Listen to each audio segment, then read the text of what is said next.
Hello बच्चों, चलिए प्रश्न को देखते हैं। प्रश्न है, सभी कार्बन तथा हाइड्रोजन परमाणुओं को दर्शाते हुए निम्नलिखित अणुओं की संरचना बनाइए। Dicyclopropylmethane. तो देखिए यहाँ पर बात करें प्रश्न की मुख्य अवधारणा की। मुख्य अवधारणा तो बच्चों यहाँ पर समझे, जो डाई साइक्लो प्रोपिल हमें दिया गया है। यदि हम साइक्लो प्रोपिल की बात करें कि साइक्लो प्रोपिल क्या होता है। साइक्लो प्रोपिल, तो साइक्लोप्रोपिल, साइक्लो का अर्थ हो गया रिंग। साइक्लो का अर्थ क्या हो गया? रिंग यानी कि वलय। प्रोपिल का अर्थ तीन कार्बन यानी कि तीन कार्बन की रिंग। तो ये हमारे पास में इस प्रकार से होगी। यहाँ पर ये सी सी सी, यानी कि यहाँ पर हम लिख सकते हैं, देखिए ये हमारे पास में तीन कार्बन की रिंग, और तीन कार्बन की रिंग में प्रोपिल दिया गया है। प्रोपिल दिया गया यानी कि ये यहाँ पर एक वैलेंसी इसकी खाली होगी, इसकी ये वाली वैलेंसी यहाँ पर खाली है। तो इस वैलेंसी से अगर कोई कार्बन जुड़ेगा, ये वैलेंसी इसकी यहाँ पर खाली है। अब देखिए साइक्लोप्रोपिल, डाई साइक्लोप्रोपिल यहाँ पर क्या कहा गया है, तो ये हमने बना लिया इस प्रकार से।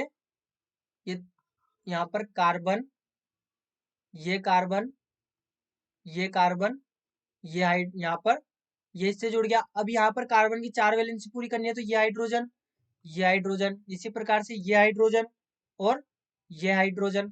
इसी प्रकार से अब यहाँ पर ये एक वैलेंसी और यहाँ पर एक हाइड्रोजन।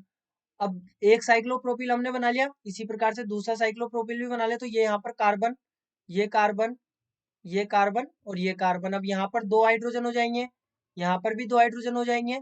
तो ये चार वैलेंसी इसकी पूरी हो गई, एक हाइड्रोजन ही हो जाएगा। अभी डाइसाइक्लोप्रोपिल बन गया हमारे पास में।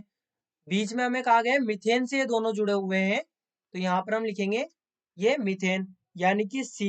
अब इसकी वैलेंसी पूरी करें तो ये H और ये H, तो ये हमारे पास में हो जाएगा डाइसाइक्लोप्रोपिल।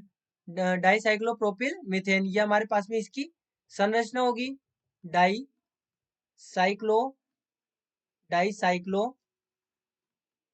डाइसाइक्लो प्रोपिल प्रोपिल मीथेन मीथेन, ये हमारे पास में इसकी संरचना होगी।